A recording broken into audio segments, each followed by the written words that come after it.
Okay, we're good. Sorry about that.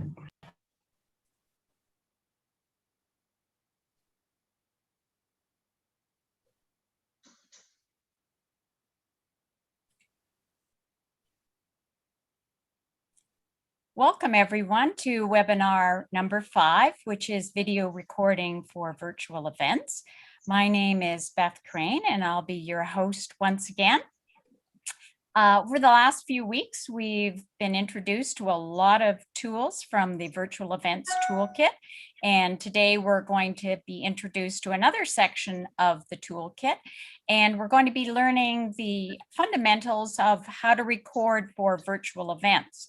So today it's not going to be not only an informative event and webinar, but we're also going to be going to a location that some of us haven't been to for quite some time, and that is an ice rink.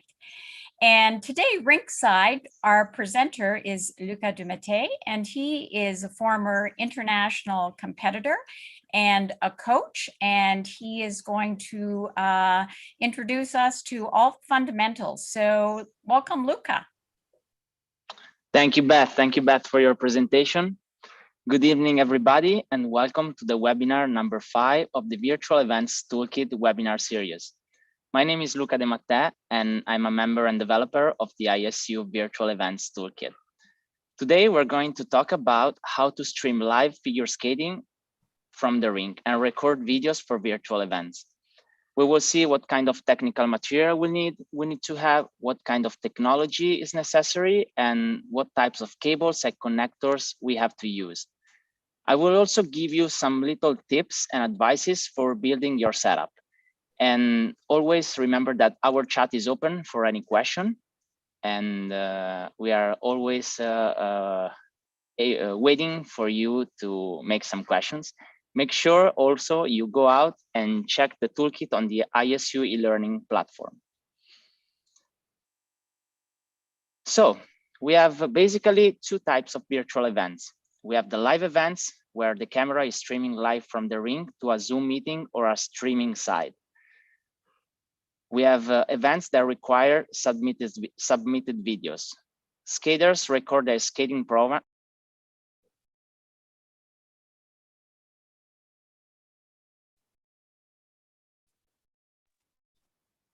Sometimes when judges and officials have to judge or give feedbacks remotely from their homes. And yes, because lots of time, this kind of setup is used for international monitoring. Feedback sessions where expertise from all over the world can be connected at the same time and evaluate the skaters, either they are pairs, singles, ice dance, or synchronized skating. It is also important that the skating videos show the skaters in the best way so that the officials can evaluate them as well as they deserve. So skating videos and recorded or in live streaming. The guidelines of this webinar will cover both options, and for this, the equipment is basically the same. If you are looking for more about knowing about live events, don't miss the webinar number 6 with Helena next Tuesday on the YouTube page of the ISU development. So let's get it started. What do we need for a streaming live from the ice rink? We need few things, very, very important. Internet connection. That means we need either cable connection or Wi-Fi connection or hotspot, depending on what is available at the ice rink. Of course, cable connection is preferred because more stable. We need a laptop, we need either a Mac or a Windows, and we need a tripod for a stable recording. And of course, a full HD camera. In case you cannot afford a camera, that can be sometimes expensive, I will explain you how to use your common smartphone as a webcam for your PC. But now let's go see in detail the procedure of how to use the video camera. So to connect the camera to the computer, we use a generic HDMI capture card. This little tool is a video capture device that enables the video to be taken from the wide range of sources like HDMI. And you need, of course, then an HDMI cable that can be standard, can be mini, can be micro, depending on your camera. And always, always remember to check your device, what kind of adapters you need. And I'm going to show you now live what I use on my equipment.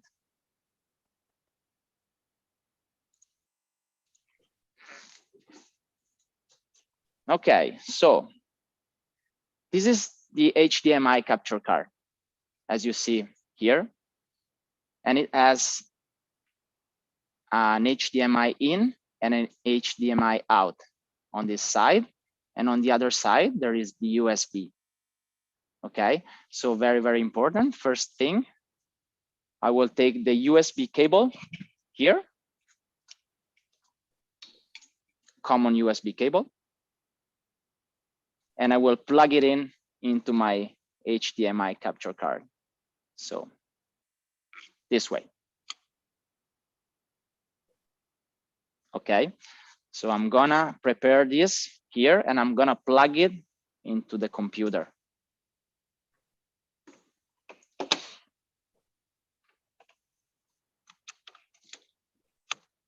Voila. And now I take my HDMI cable. So I have a standard size here on my left hand, standard and micro. And I'm gonna plug it in into my computer, into my HDMI capture card, and then into the camera.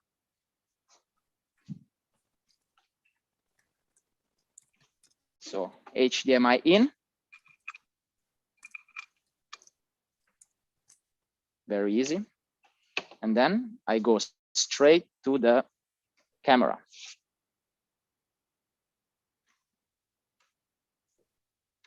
Voila. And now my camera is automatically connected to the computer. And I'm gonna show you here on my Zoom, if I change the setup and I go on select a camera, USB video. Now my main video is on the ice rink. And as you see, I can also move my camera around. I can zoom in and out.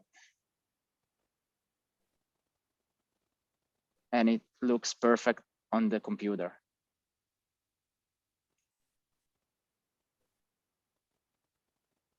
Okay, so this is the first setup that we have when I connect my camera. Of course, always remember to plug your camera into the electricity first. Okay, I already prepared this before.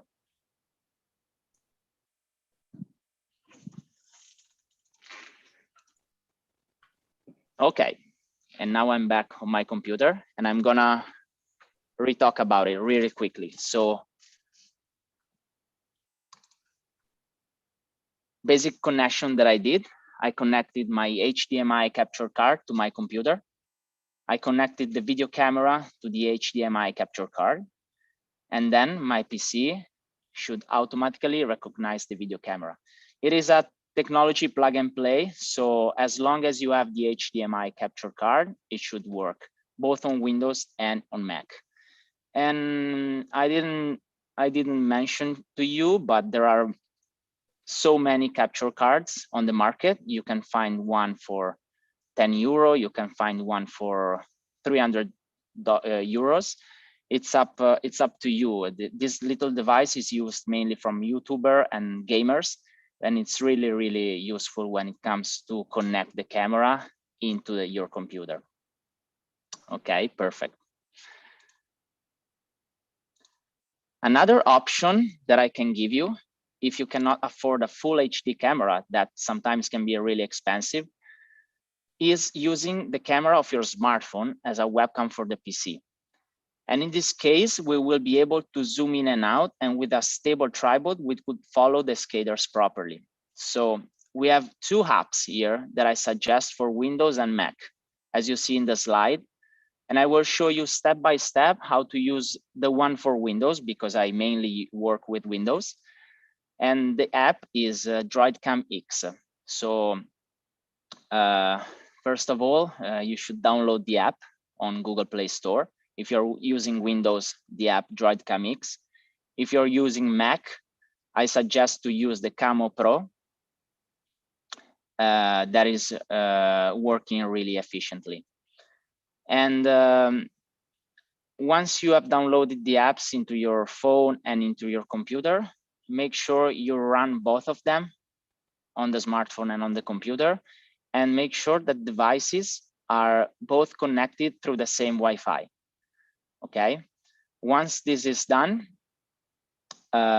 it's really, really easy, the procedure, and I'm gonna show you right now how this works.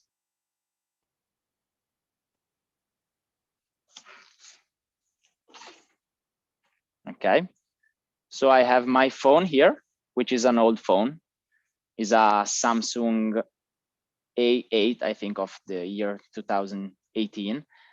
I have the app, which is DroidCam X right here. I'm gonna open it.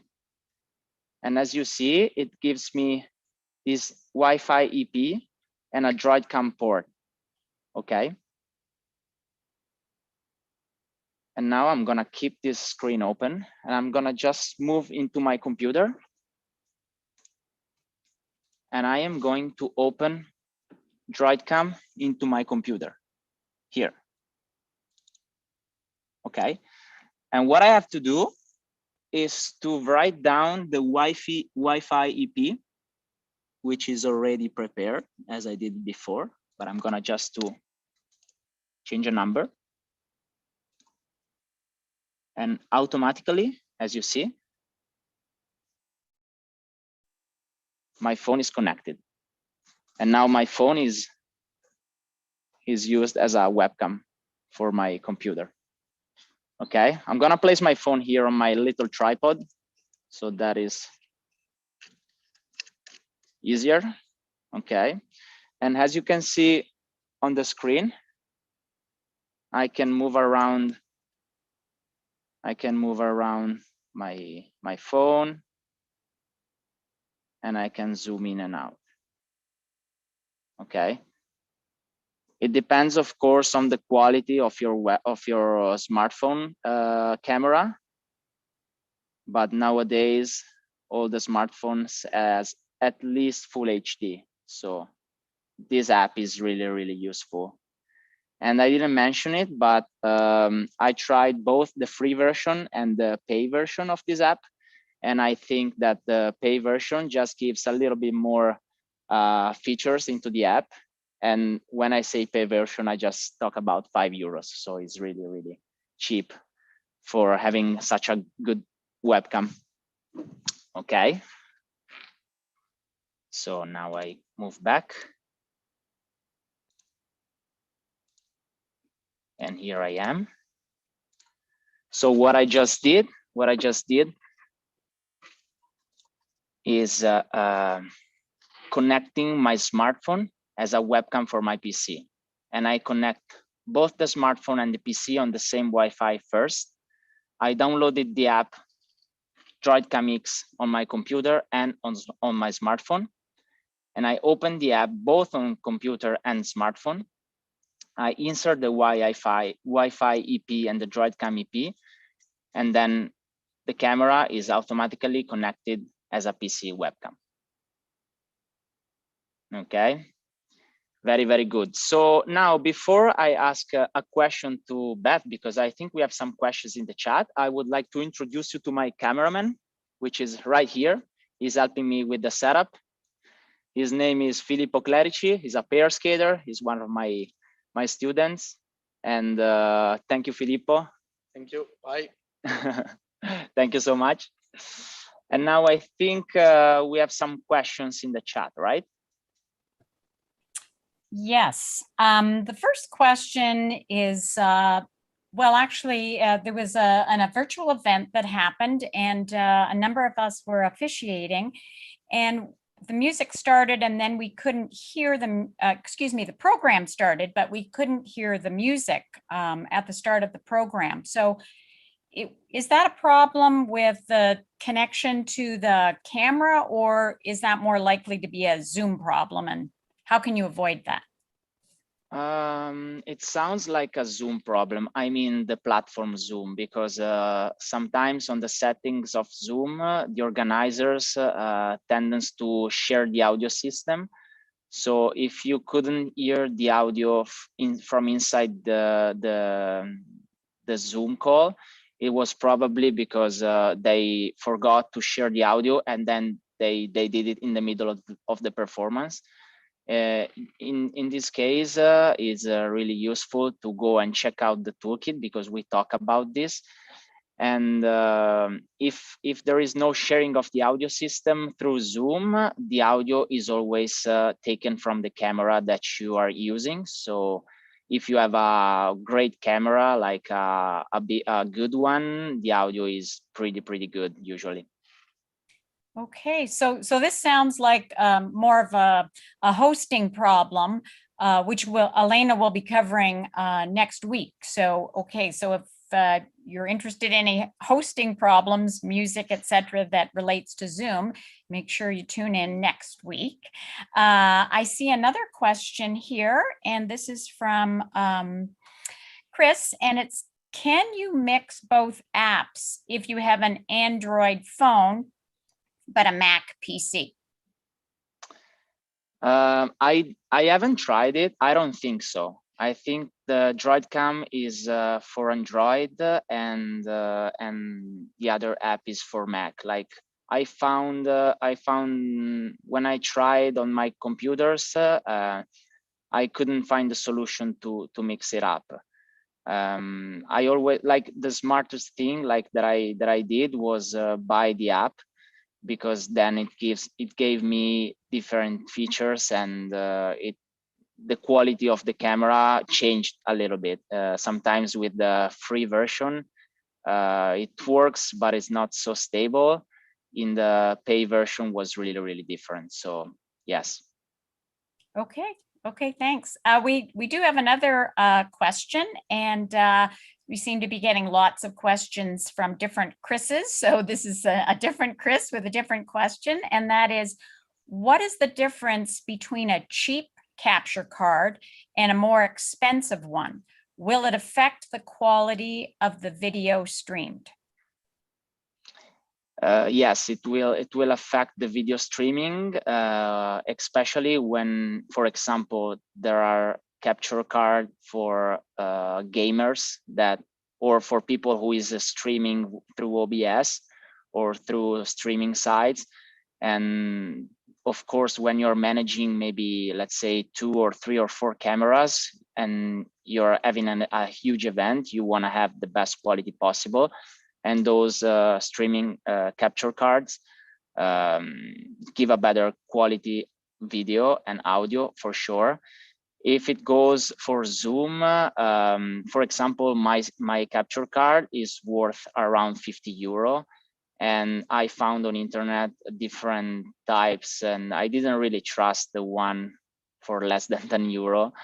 So I went for a middle average price, because it's something that you discover once you keep working on streaming.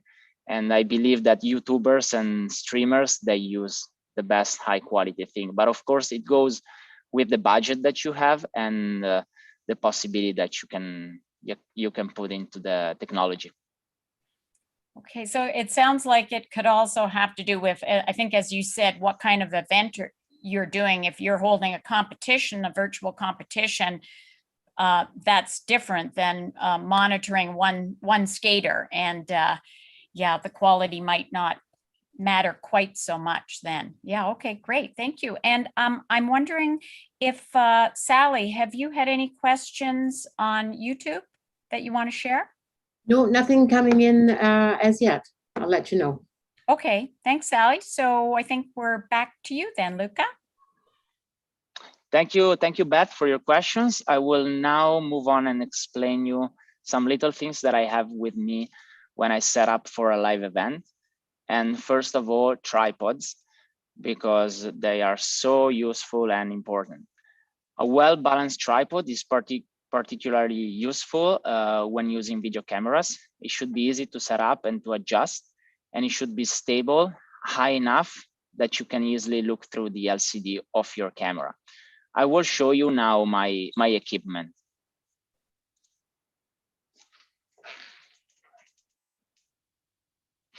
Okay, so I have here a little tripod for my phone.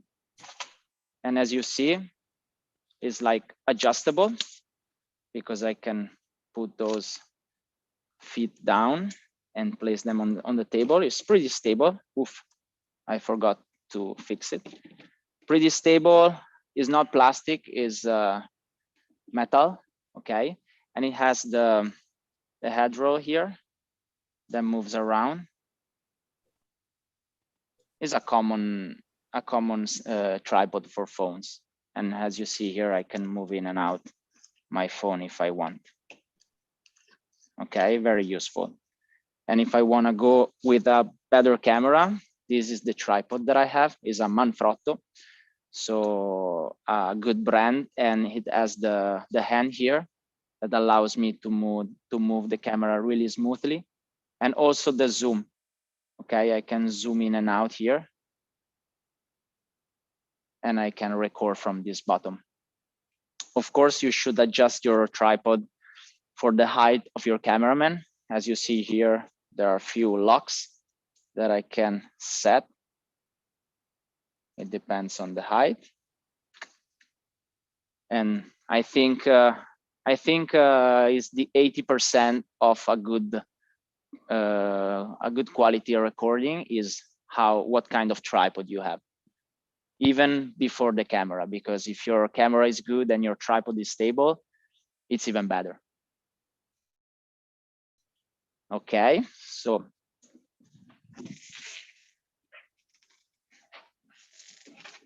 I'll go back now to my camera here.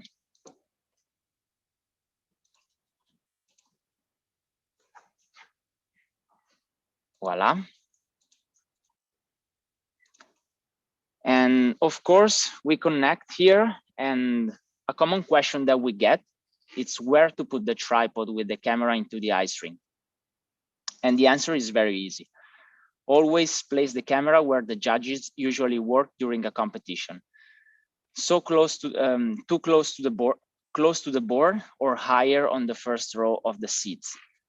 Make sure it is in a central and comfortable position, of course, to have a clean view of the skater. And if possible, always record the skaters without other people passing by, and especially when you are in a public session.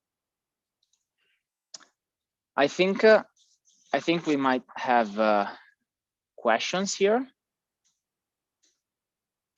Yeah, there was one question that came in, Luca, and that, what do you think is the approximate cost for the most basic setup? So maybe a small tripod and a smartphone. And that question came in from Jeroen. Yes, absolutely. Well, the cost for tripods, again, it goes from like really cheap tripods. They go from 15 euro maybe even, and they go to the most professionals that they are over 100 euros. My little one, I paid it 25 euro. You can find it for cheaper, but you need to be you need to see what kind of material is the tripod done, and if it's stable, because sometimes you use them 1 month and they break. So I would invest a little bit more on the tripod. And about phones, well, I'm using an old phone that I had, which I always try to update with phones every 3 or 4 years. And anyway, they have such a good quality cameras nowadays. So my Samsung that I bought 3 years ago has a camera that works perfectly for those kinds of events. So if you want to have a better phone with a better camera, of course, the price goes over the 300 euro for what I think. But for cheaper, you can find good phones with a good resolution cameras. We're gonna talk about it a little bit later about the quality, the videos, and the definition. But for a little budget, I think a good tripod for 20 euro and a phone, whatever you have around, can work. Okay, great. I think those are all the questions for now in the chat. And unless Sally has any from YouTube, we can move on. Yeah, I Oh, do you have, do? Okay. indeed. Perfect. So this has to do with how many cameras you need. And I think you're going to be addressing that a little bit later. You talked today already about the single camera on the side of the judges.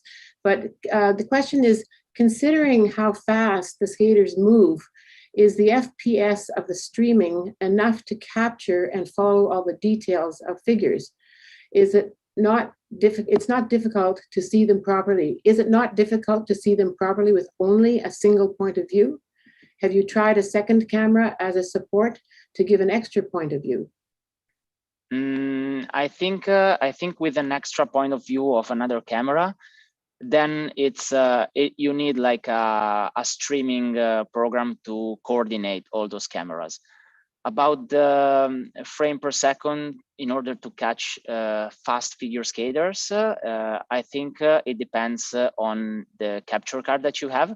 But nowadays, if they can capture full HD and HDMI ready, you have enough possibilities. So this is not a problem at all. I would go and check out the connection that you have at the ice rink, because sometimes you have everything ready, you have everything most expensive technology, but your connection is weak, your Wi-Fi is not working enough, and this causes lots of trouble. So I would invest a lot into the internet connection, either than buying like a super expensive HDMI capture card or another camera.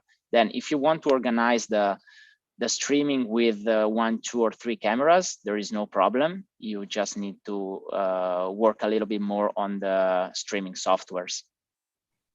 Can I just add a little something, Luca, to that? And then maybe Sally could chime in as well. I know from the technical panel point of view and from the judge's point of view, we only get one view. So the one view that you mentioned from the camera that's usually down by the boards and often to the right of the judges is the view that we get, and it's just from one camera. Did you have anything to add to that, Sally? Because you've officiated at many events. I've been part of conversations as well about the kinds of angles that we should see, because when we're live in the rink, one of the things that we've of course realized doing things virtually these days is that every single official is seeing exactly the same angle. But when you're actually in the rink on the judging panel, you can be stretched out between the blue line and the blue line or equivalent in any given rink. And that can be problematic for judges because we see it from a different view. But whether or not that can be solved through different cameras is something I think that would have to be experimented on. Okay, thanks, Sally. And Luca, actually, we have another question here, and this is from Sam.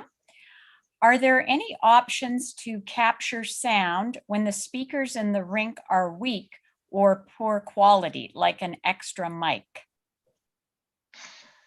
When the speakers are poor quality, it's a little bit a problem, but it goes through the microphone. Yes, I mean,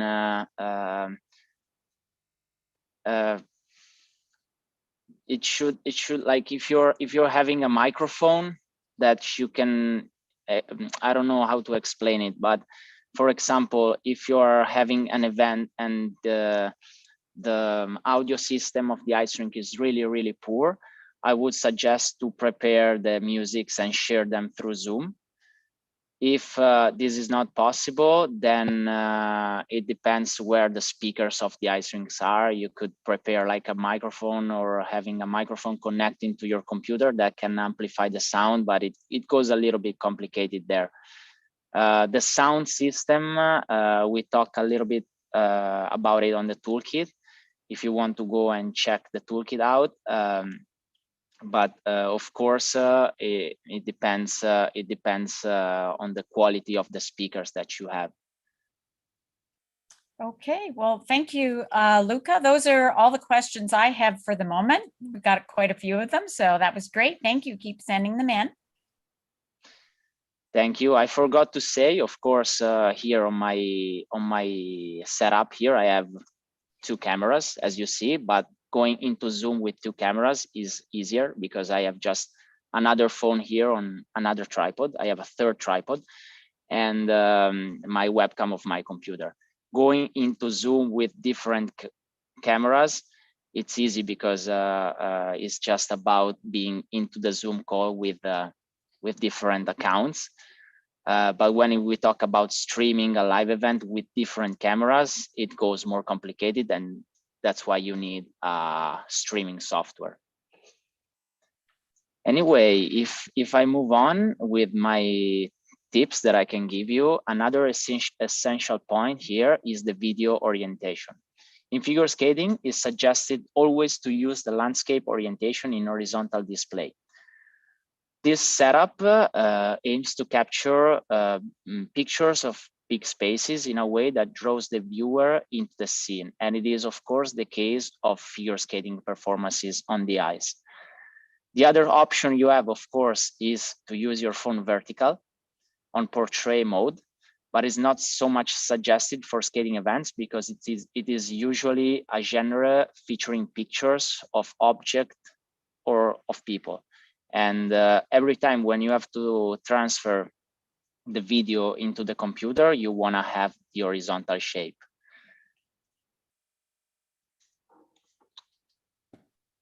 So could I just jump in with a question here then, Luca? Oh, of course. Are there any times when someone might use portrait mode versus landscape when you're recording figure skating? When you record figure skating, yes, sometimes. I imagine on social media, for example, Instagram, TikTok, lots of people uses the portrait because, for example, in Instagram stories, the stories are vertical, the TikToks are vertical. And yes, it is used. I am a coach, and sometimes because it's really quick and comfortable, I just take videos on vertical to show to my skaters. But when it comes to share those videos, I always have trouble. So when I have to take videos in order to send to maybe judges or maybe somebody who has to give me a feedback, I always record on landscape. And because it's even better for zooming in and out, this, of course. And especially talking about zooming in and out, I would like to go on the next slide. And as you see in the picture here, we have two mistakes that happen sometimes.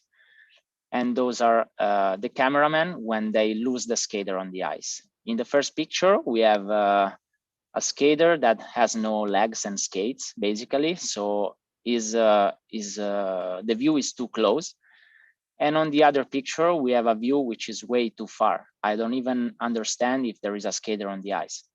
So very, very important, and it takes a lot of practice from the cameraman, is to being able to record the skater all across the ice, and in order to never lose his performance, you want to always have the full image of the skaters from the top of the head to the skates.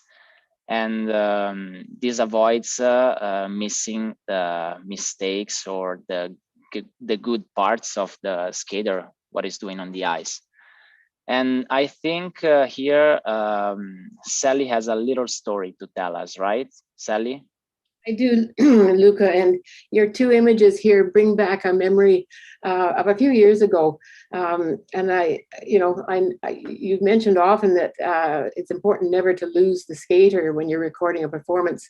I was the ISU technical delegate for a competition that was being televised. The production team, the TV team, was a national TV company, lots of experience, but it was their first time broadcasting figure skating. And I remember that they had a few difficulties with filming the pair skaters. There was one pretty humorous moment when a pair team performed a throw jump element. The camera person didn't know which skater to follow in the middle of the throw once the man let go of the lady. I remember looking up at the Jumbotron screen and there was no skater at all in the frame. So I'm wondering, Luca, what kind of advice you might give to camera operators in the case of more than one skater. And I mean, ice dancers tend to stay together, so it's maybe a little easier, but pair skaters separate often. And I can't even imagine what it must be like to try to videotape a synchro team.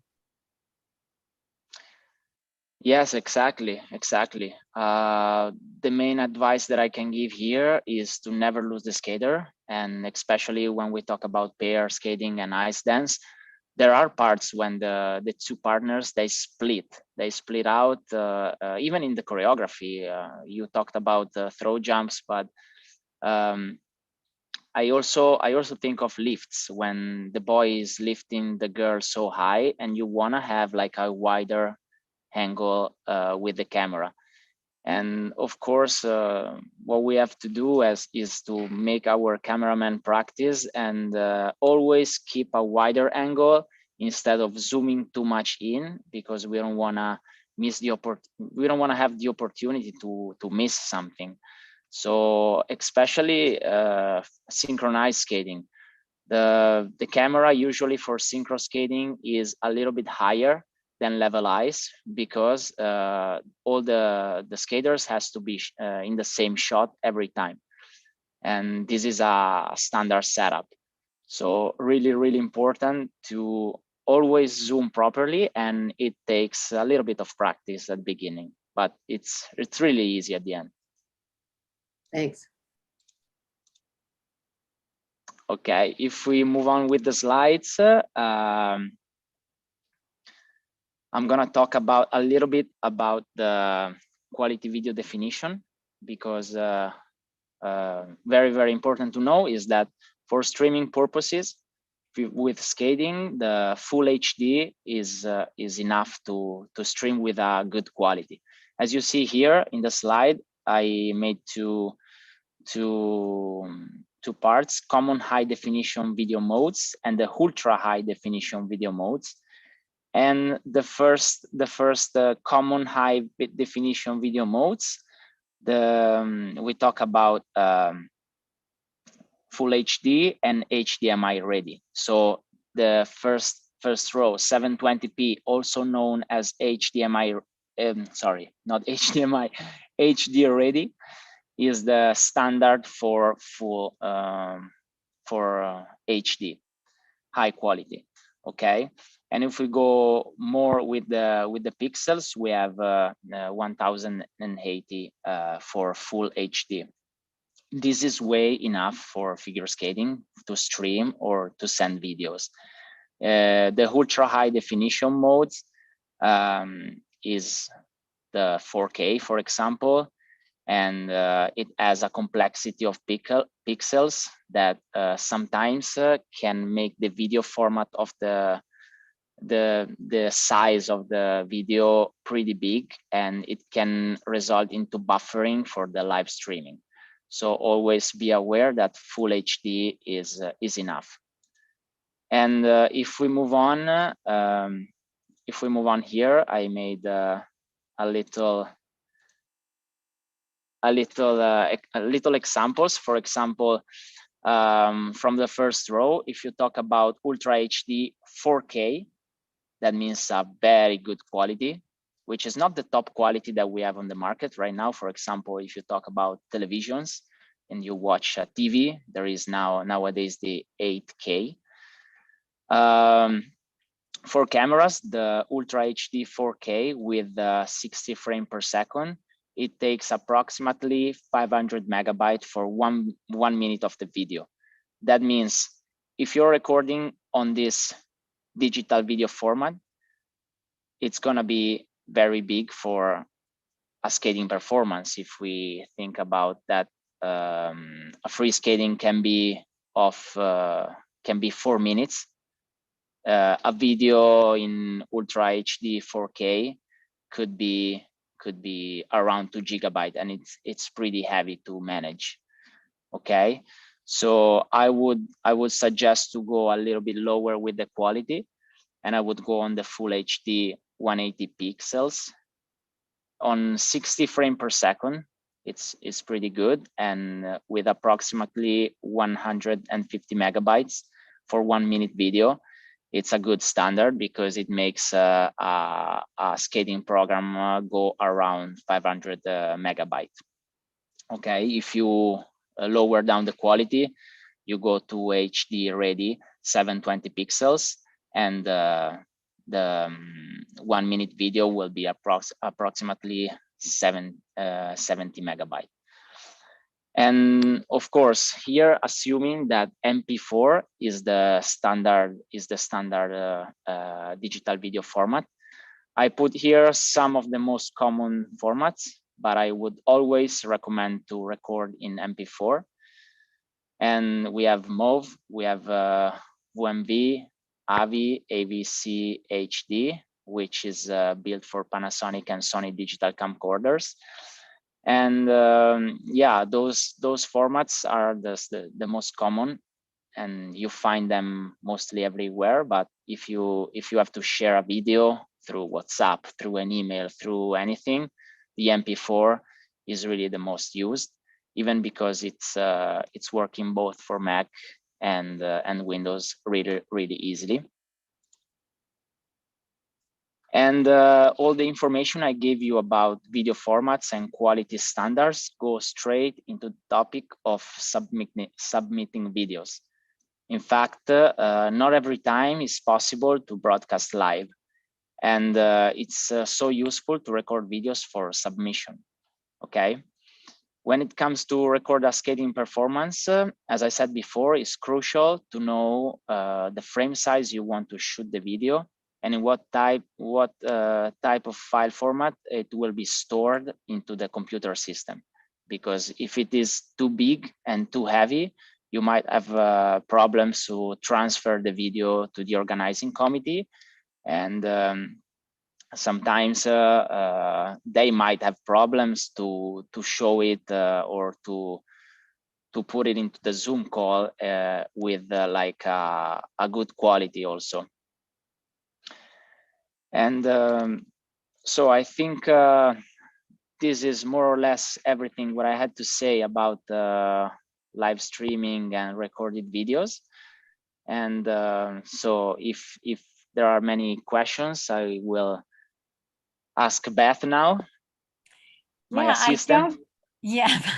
I don't see in the chat right now. We'll wait a few seconds here to see if some more come in, but maybe I could check with Sally. Sally, have any come in on YouTube?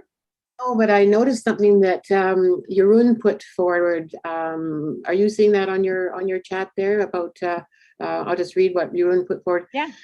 Video conversion and downloading software I recommend is Wondershare Uniconverter, both for Mac and Windows. You can also download easily from YouTube with it. And he said that when he's been involved in recording things, he says, we set a guideline to have the skater cover approximately 1/3 of the screen from top to bottom if you record in landscape mode. Do you have a kind of a standard like that as well, Luca? We don't have like a guideline, but yeah, I think 1/3 could be really good. Sometimes I have a little story, like my father is making videos. He loves to make videos, and he used to film my performances on the ice, and I always had to discuss with him because it was mainly focusing into my face sometimes.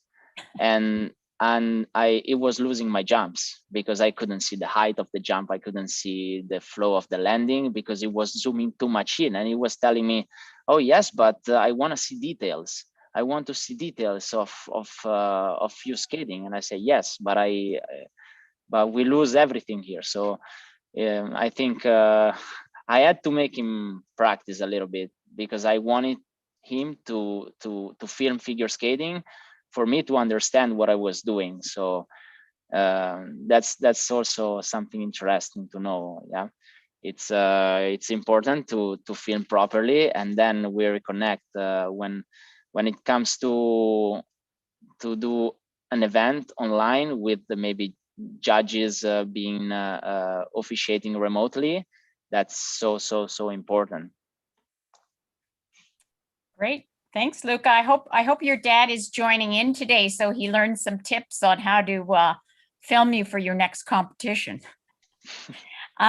We had one final question here, and so actually it's more of another story a bit. My colleague was recently judging some virtual tests, because that's certainly something we've been doing in the last year, is virtual tests. And the videos she received were all sideways. So basically she had to end up judging the test kind of like this. So which was not exactly comfortable, judging a number of tests like that. So why is that, and how can that be avoided? It happened to me sometimes when you film with your phone, and you maybe have your phone like in portrait mode, vertical, and then you press rec, and instantly you turn your phone sideways, like in horizontal. Then the record is like upside down, and it happens sometimes. Is the only advice I can give is do that once, understand that is never gonna work, so then the next time you're a little bit more ready to press the button when you're like on the horizontal shape. You know what I mean? Yeah. Sometimes we do those kind of mistakes, and we realize only when the video goes into the computer. So I guess she should be happy that it was only sideways and not upside down, as you mentioned. Yeah, exactly. Good. I don't see any more questions. Sally, just over to you one more time before we wrap things up for today. No, nothing on YouTube. Okay, well, great. So first of all, I would like to thank Filippo for helping us out today with the filming, because that was really marvelous to get those close-in shots of the various chords, etc. He's the guy, cameraman, the best cameraman. There he is again. Thanks very much, Filippo. That was excellent. And thanks very much to Luca for taking us inside a rink, because it was a great show and tell, and many of us haven't been inside a rink for a long time, and it was great to be there. And we certainly hope to get back inside one soon. And I have to say, Luca, that after hearing your presentation, I'm thinking that maybe even I could videotape something. So I just need a few things like an HDMI capture card and a small tripod, and I'm ready to go. So I'm sure there's other people out there feeling the same way, that they could possibly do it. So thanks for joining us. And if anyone has any questions, please make sure you send them along, because we will forward them to Luca, who is definitely the expert on the toolkit in these matters, and he will get back to you. I just wanted to mention about our final webinar in the series, and it will be coming up on the 8th. So we definitely hope to see you there. This section of the toolkit will be talking about hosting, and we referred to it a couple of times today about the people you need for hosting an event, the skills you need for hosting event. It'll cover both live events with a camera connected from the rink, or events with submitted videos, and we'll cover what the organizer needs to do and guidelines on how to host those events right from the beginning to the end. And it will be Elena walking us through all of those different skills that we need. So I really hope you'll join us next week, because we're going to be putting together all the parts of the toolkit that we've covered so far. We're going to refer to them, put them together in hosting a live event, so you'll all feel confident and ready to host different types of live events in the coming season. So thanks very much for joining us today, and we hope to see you all next week. Thank you.